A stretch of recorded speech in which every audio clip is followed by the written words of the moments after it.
Thank you so much for tuning into the Woman to Woman podcast, a conversation for women like you, smart, successful, curious, and interested in being your best self. Join both Sarah and I as we discuss topics that women our age are actually interested in, with both of us being candid and often having differing views. As coaches, we sprinkle in advice and tips, along with humor and vulnerability. We hope you feel like a fly on the wall with two friends. Let's entertain and inform you and welcome you into our friendship. We appreciate you pressing play and spending some time with us, wherever you are in the world. Let the magic happen. Welcome to today's episode, everyone. And in this episode, Sarah is sharing an event with all of us that happened on the past weekend. She had a really strong emotional reaction to this event, and she wants to understand her trigger live on air. So I helped to guide her to find the answer to that trigger, similar to how we would do that in a coaching session. This is a very vulnerable moment that Sarah shares with us. So listen in and make sure to give us any feedback or see if this helps you to recognize your own triggers. Enjoy. Sarah, you had your hair done. Yes. But it doesn't look very different. That's what I was thinking. Yes, so that's the surprise, that's the surprise when you go to the hairdresser and you say, I want to be a little bit more darker. And then they don't want to mess you up, so they do like, okay, let's do it, like a shade lower or half a shade lower, rather than, giving her exactly what she wants. But I think that's good. That's still good. It's less bright than before, probably. But I like it. And it's going to help me processing the fact of being darker, a little bit darker. Not that I want to become, the brunette. I'm not. But yes, no, I like it. Thank you for noticing that I've been to the hairdresser. How was your weekend? Well, I knew. Speaking of though, I actually really want to go darker. I'm one of those people that, like the boy who called wolf, like I keep saying, I want to go darker. And my hairdresser is like, I won't do it because you'll come back here screaming and crying. And I want it in my heart, but can I do it in reality? I don't think so. I don't know, not yet. I know that feeling. You know that? Yeah, I'm pretty sure everyone knows that feeling. It's like, am I getting too old for the blonde hair? Like, for me, I kind of feel like you either have to be long, like you can't be long and blonde. I don't know if this is just me. So I used to be really long, so I cut it because I wasn't ready to go brown. And now I'm like, maybe I want to have really long hair, but I need to be more brown because I feel like blonde and long is harder as you get older. Or am I just overthinking it? I don't know. I think you're overthinking it, but that's okay. Just give yourself a try, because this is what I was saying. If I really don't like it, because I was really imagining myself being much darker than that. And I was saying, if I don't like it, that's okay. I just come back in a week and then we do again the highlights and that's fine. But I like it. Good anyway. Attitude. So yeah, good attitude. My attitude is not that. My attitude is cry, yell at the hairdresser, and have a big, kerfuffle, and feel like it's like that forever. Much more dramatic. Okay, fine. So, all right. How was your weekend then? My weekend was quite busy, and I really, really switched off from work, which I try to do. And for me, I think this was my last weekend in lockdown. We are in Melbourne. We're coming out of lockdown, I think on Friday. Well, I know on Friday, but I don't trust it. I have to see it to believe it. So, yes, but no, I had a beautiful picnic and went for a walk. And my son and I celebrated a little anniversary, but it is a complex story, but it is 7 years since we've been home in Melbourne. So we celebrated that on Saturday, which is good. And yes, I probably just vegged out in front of the TV on Friday. But yeah, no, I had a great weekend. What about you? Oh, you remind me that actually I'm in Malaysia since 7 years as well, and it's going to be next month. No, I need to yeah, celebrate that really too. Yes, yes, yes, really. celebrate those. Yeah. Okay, so how was my weekend? So the thing is, something happened during that weekend, which is okay. In my for my eldest, he has friends at school, and it's been 3 years that both are in the same class. I think. I mean, and at least this year they are still in the same class, and it's a family. They have 4 boys, much older, but the last one has the age of my eldest, and they are very nice, very kind. Last year, they were inviting my boys, very often to play during the day and for the elders to do a sleepover. Everything was fine. They invited us for Christmas.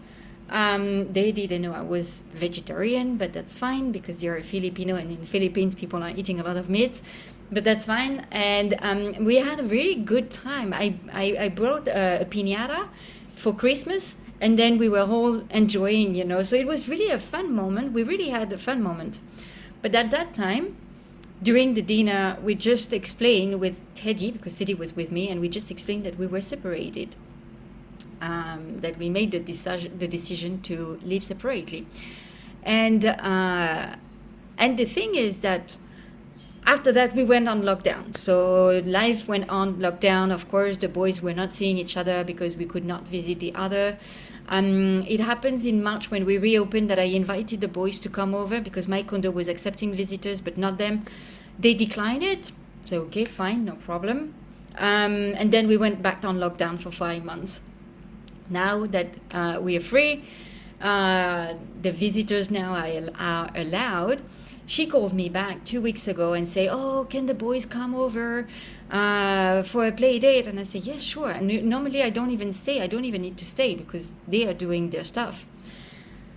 So first weekend happens very great. Of course, I take back my son and I say, "How was it?" "Yeah, good, good. Can I do a sleepover next week?" "Of course, you can do a sleepover next week."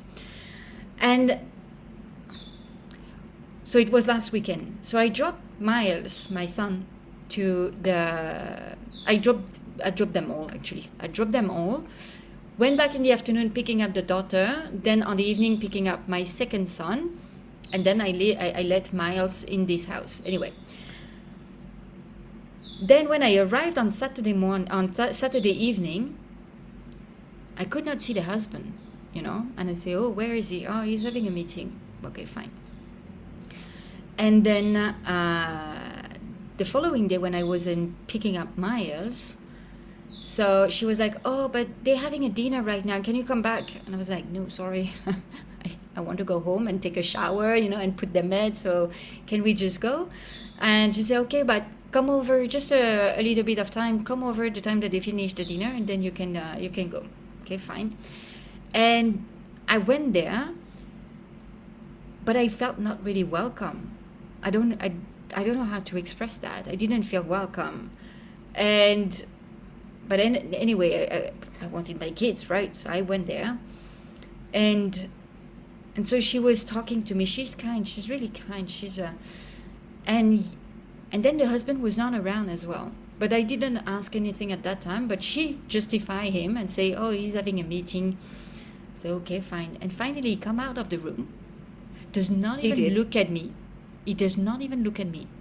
Not even, give me a hi or good evening, like what the convention would say, like politeness, hi. Nothing. He was avoiding any eye contact with me.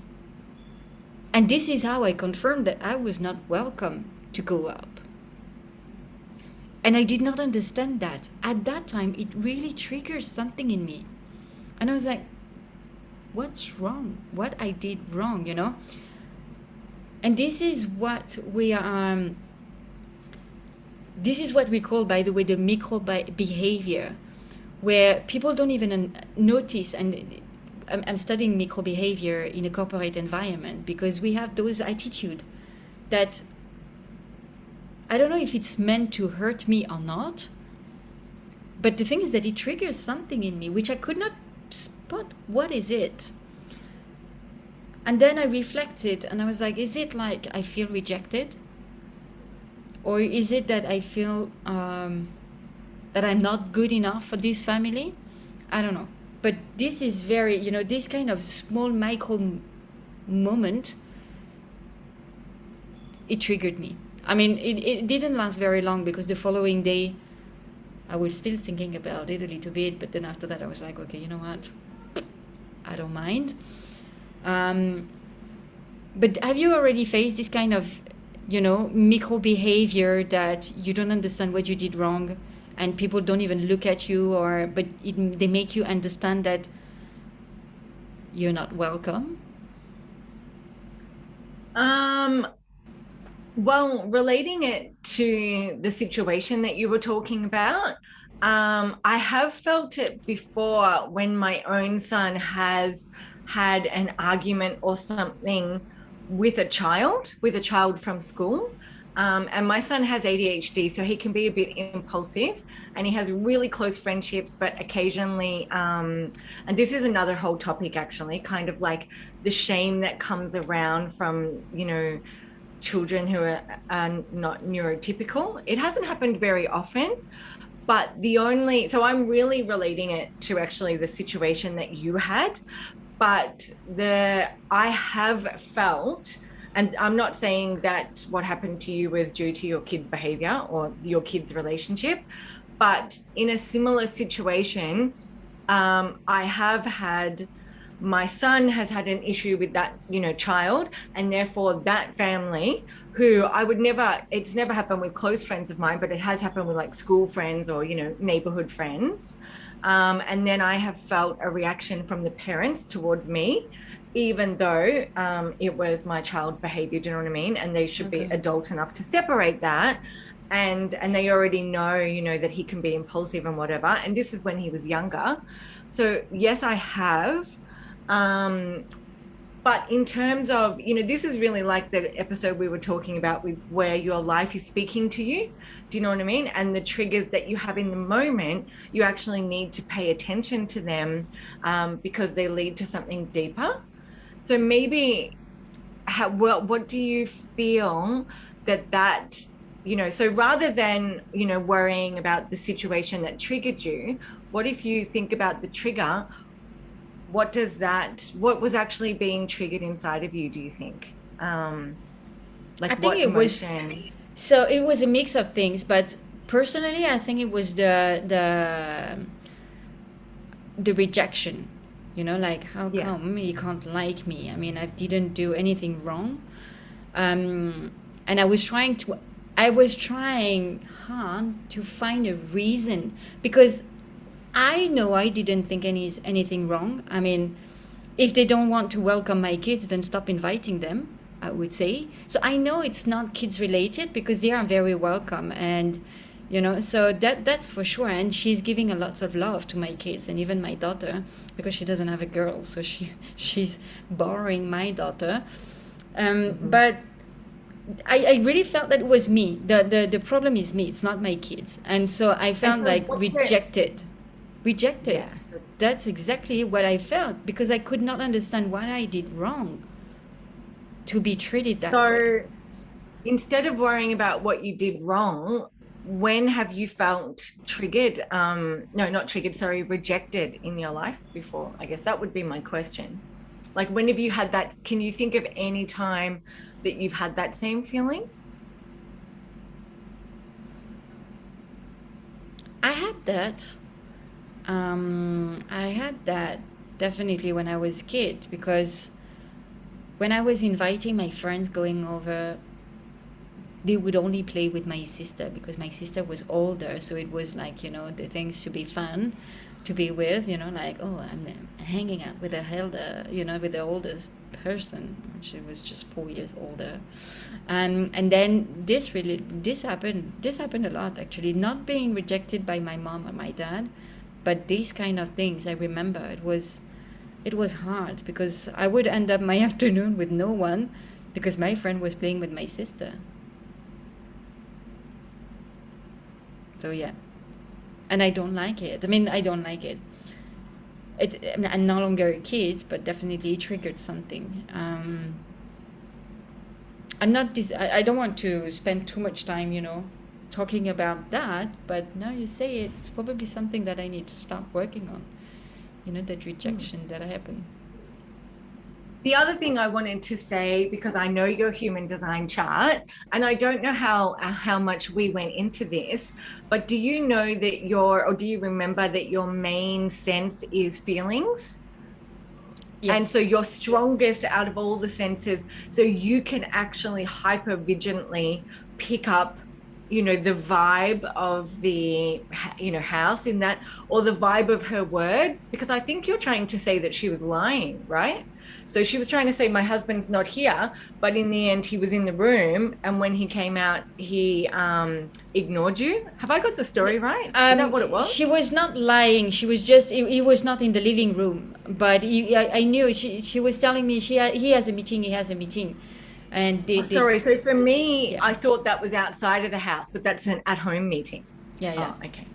But anyway, still anyway, it was just like, he finally came out and like no even eye contact, not even a hi, how are you doing? It's been 9 months that I didn't see him, so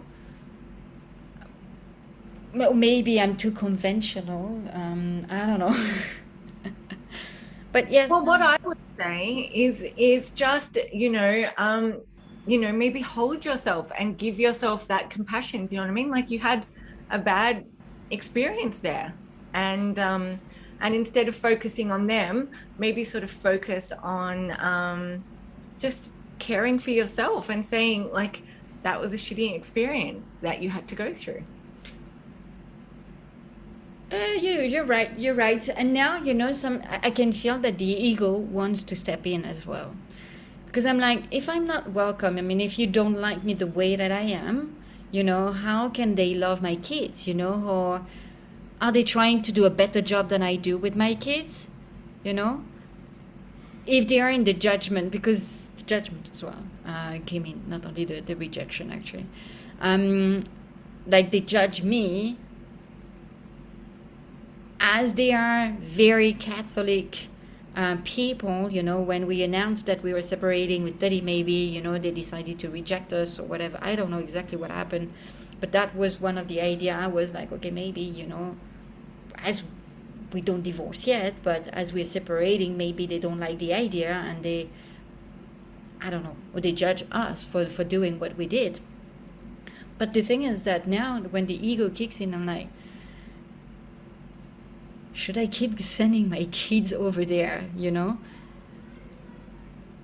Because if we don't share the same values, I mean, that's a good question. Why my kids would go? Because my kids, when Miles is going there, is spending 2 full days there, And I know he's under very good care because I know my son has a very positive attitude every time that he's going there, when he's coming back, and so it's good. They have a good influence, even though they are teaching about Christ, Jesus Christ, and they ask him to practice the prayer, which whatever it is, it's fine. But that the question now arises, like I'm a mother and I know they don't like me. I accept that. What should I do with my kids, Well, what I would challenge you on is you don't know that they don't like you. You're kind of, I've seen you make up 2 stories just from one tiny interaction and a vibe that you're picking up. And I hate to tell you that if you do separate from your husband, or like, they sort of say, who your real friends are when you go through something big, like if you lose all your money, do you know what I mean? If you happen to lose your house and you're living in your car, like that's when you know who your true friends are. And so maybe you're experiencing that to a tiny degree. But the other thing is, well, I mean, the question is that perhaps you're not going to have a friendship with them right now, but do you want to interrupt your kids' friendship with them. If you really feel like they're being well cared for, and if they're being exposed to different religions, I actually think that's amazing. I think kids going to other people's houses and experiencing different food, or, you know, going to a family with, you know, two mums or something and experiencing something different, I think is fantastic. I think so too. I think that way as well. So that's why I have no problem, you know, that they ask Miles, you know, to participate, and so I really have no problem with that. But you know, it's just, of course, I will not separate the kids, you know, because they are, you know, they are having a really good time. But it's just like, you know, my ego is just like, I'm gonna make them pay. I'm gonna make them pay, you know, which is going to involve the kids, and I know it's wrong, and I know I won't do it, but you know, this is the kind of thought process that I may not be the only one to have, you know, like when you feel rejected, when you feel that someone does not like you, where we all want to be liked, you know, we all want to be loved, then your ego takes part because he wants to protect you, and then it's just like, so this is, I mean, I wanted to bring that topic just to elaborate on the podcast that we did already previously about, you know, that awareness of your reaction, of, you know, what is the first reaction that you want to get. But if you manage to be mindful enough, you know, you pause before even you react, and then you start thinking about it. Of course, I mean, still, it's a work in progress with me, and especially with this kind of attitude. But at least I did not overreact. I didn't even react it at them. I just said, okay, pack your stuff. It's time to go home. And we went home. But you see, you know, like this kind of awareness is very important, because I could have reacted and then say, what's wrong? You know, what do you have? What's your problem? I could have reacted this way. I could have reacted like feeling completely lost and then crying, oh, they don't like me. They don't like me. What I did wrong, you know. This is what I did. I didn't cry though, but you know, I was asking myself what I did wrong. But maybe you just didn't do anything wrong. That's just it, you know. It's just that. That's just it. Anyway, so I just wanted to bring the topic. Thank you, because it helps me realizing where I should put my focus on, even if it's a tiny event. The thing is that what I believe is that now I've been, you know, I have this event that make me understand one thing. But if I don't work on it, the universe is going to give me a bigger event, which is going to trigger exactly the same feeling. And if I don't work on it, then it's going to be even bigger until you learn your lesson. So every time that you have something like this, I believe that you better try to understand what it is, to make sure that your patterns does not come back. Yes. So if that was me that happened to, what would you tell me? Fuck them. Exactly. Sorry for the wording. And what would you do? Yeah, I would tell you that there are people that, you know, we can't be friends with everyone, because our values are different, because our environment is different, because our way of thinking about life is different, and sometimes it's not a match.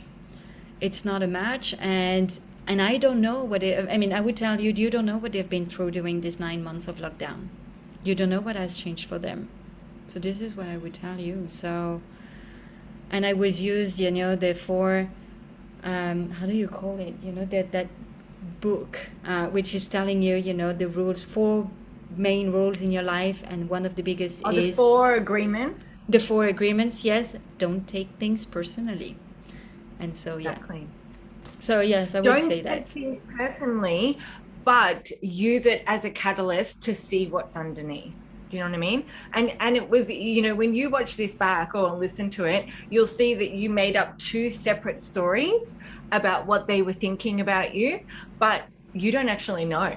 Like it might not have been anything to do with you. And you're living in an entirely different culture. And even I know from being here, and, you know, this is my culture, but my own brother, and the thing is that he's actually not supposed to come into my house, but he was coming to do some gardening. And I was just like, have a cup of tea or go to the toilet. And he was acting weird, hanging out the front of my house, wouldn't come in, my own brother. And I was super triggered by that. And that was only, not that he hated me, but just how this lockdown, you know, is affecting interpersonal relationships. So the possibility, Sarah, is that maybe they're okay with, you know, kids who don't spread. It actually might be about COVID. They might be like, oh, we don't really want adults in our house. It might, you know, you were triggered to feel judged and rejected, but there's a possibility that they're not talking to each other. They're about to get divorced and you trigger them. It's like, oh, this is the girl who's, you know, trying to work out her relationship and we're putting it under the cover, you know, so they might be triggered by you. Or they might have COVID related, you know, fears of someone coming in. And that's just, I'm just completely making it up now. But yeah, don't take it personally. You have, you know, and we all do. We make up stories. You know, I said that people are rejecting me due to my son's behavior. And, you know, that's 99% right, but I could be wrong as well. Yeah, so you never know. And that's beautifully said. I really like it because it's right. Maybe I trigger something in them, you know, with my current situation, and they don't want to face things. You're right. You're right. I prefer this perspective, by the way, which really helps me. But this is all the purpose of this journey, is that don't take things personally, because the people that triggers you, yes, something is happening inside me and I need to work on that, but I don't need to solve their problem. I don't need to understand what is going on for them. If they don't want to work on that, that's their choice and we need to respect that. But you're right, maybe it's just completely something completely different. I like it. I like this perspective, and that's why I love so much our conversation, you know, because let's admit this is how we share, and I wanted to show our audience, you know, how we kind of interact with each other and how it can be with people once you find, you know, people to talk to. Yeah. And the other thing is that we all go through this stuff, every single human being. And I know one of my intentions in doing this podcast is just being 100% honest. Do you know what I mean? And 100% open and vulnerable, because I've got to the point where nothing really bothers me. Now, again, that's not 100% true. And I'm sure I'll say something on here and we'll get a comment and I'll be like, oh, right to the heart. Yep, you got me. But I do I've gotten to the point where, you know, and I love to listen to people who are open and vulnerable. I mean, and our podcast here is to sort of share our stories, share how we've helped each other, and that there is always a different way to see things. And I needed to be reminded not to take things personally too. So I will take that away from today. Yeah, definitely. Me too. All right. So hope you enjoyed this session, and see you next week. Bye. Bye. Thank you so much for joining us on today's episode. We hope you enjoyed it. And every time you listen, we truly appreciate it. And if you would like to follow me or learn more about my work or get in contact with me, please go to my website, which is angelajanecoaching.com. And if you want to know more about my work, you can go on sarahmeng.com. All the details are going to be listed in a comment below. You can also follow us on social media, Instagram or Facebook, where we are sharing our daily tips. Bye. Hope to see you soon.